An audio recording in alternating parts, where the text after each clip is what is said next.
Le 17 janvier 2003, à Noyelles-Godault, 830 personnes perdent leur emploi. L'usine Metaleurop ferme définitivement ses portes. Une décision brutale, sans repreneur. Depuis, on a surtout retenu la pollution, parfois l'explosion de 1994, mais beaucoup moins la fermeture elle-même, et ce qu'elle a signifié pour ceux qui y travaillaient.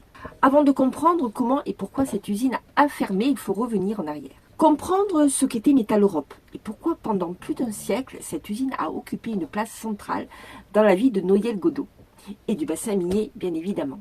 L'usine Metaleurop de Noyelles-Godault est créée en 1884, à une époque où le bassin minier est en plein essor. Spécialisée dans le plomb et le zinc, elle devient rapidement un site industriel majeur.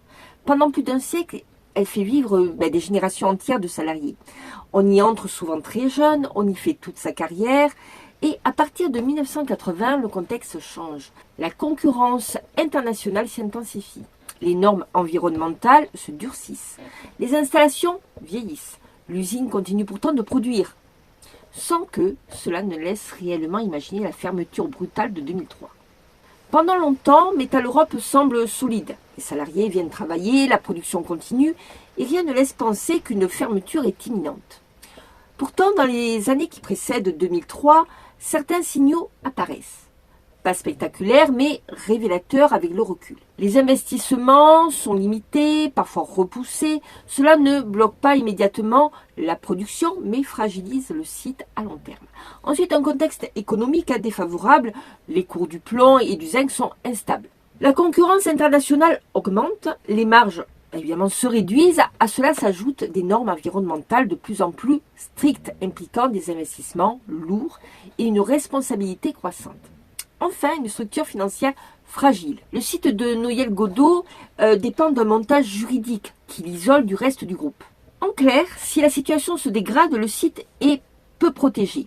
Pris séparément, ces signaux ne suffisent pas à annoncer une fermeture. Mais, mis bout à bout, ils expliquent pourquoi lorsque la liquidation est prononcée en janvier 2003, le site n'a ni filet de sécurité, ni véritable alternative. Avant d'aller plus loin, une précision importante. Metaleurop n'était pas une seule usine. Le site de Noyelles-Godault était le plus ancien, le plus emblématique. Mais le groupe possédait d'autres sites en France, notamment dans l'est du pays.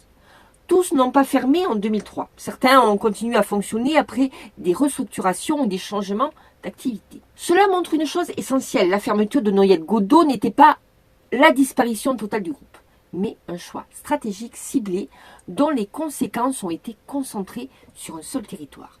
Lorsque la liquidation est annoncée, les salariés apprennent que l'usine va fermer sans repreneur. Il n'y a pas de période de transition, pas de maintien d'activité, le travail s'arrête. La réaction n'est pas d'abord la colère, elle est faite de sidération, d'incompréhension. Beaucoup pensaient encore que l'usine continuerait à fonctionner. Très vite, une question s'impose. Que va-t-il se passer maintenant ?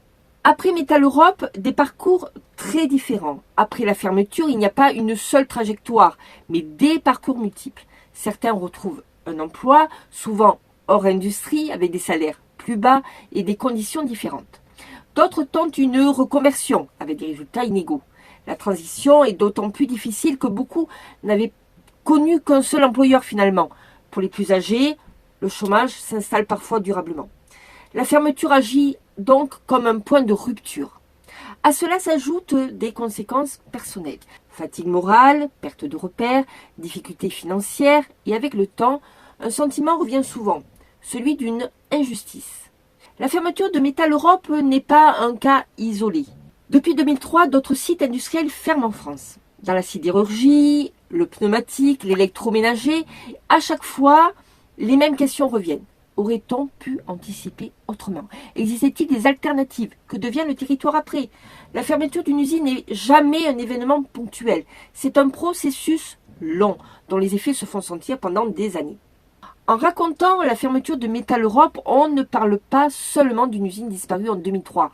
On parle d'un moment charnière où la désindustrialisation cesse d'être abstraite pour devenir vécue, concrète, humaine. Metaleurop a fermé en 2003, l'usine a disparu. Mais malheureusement, ses conséquences, elles, sont toujours là. À très bientôt pour continuer à décrypter le monde qui nous entoure.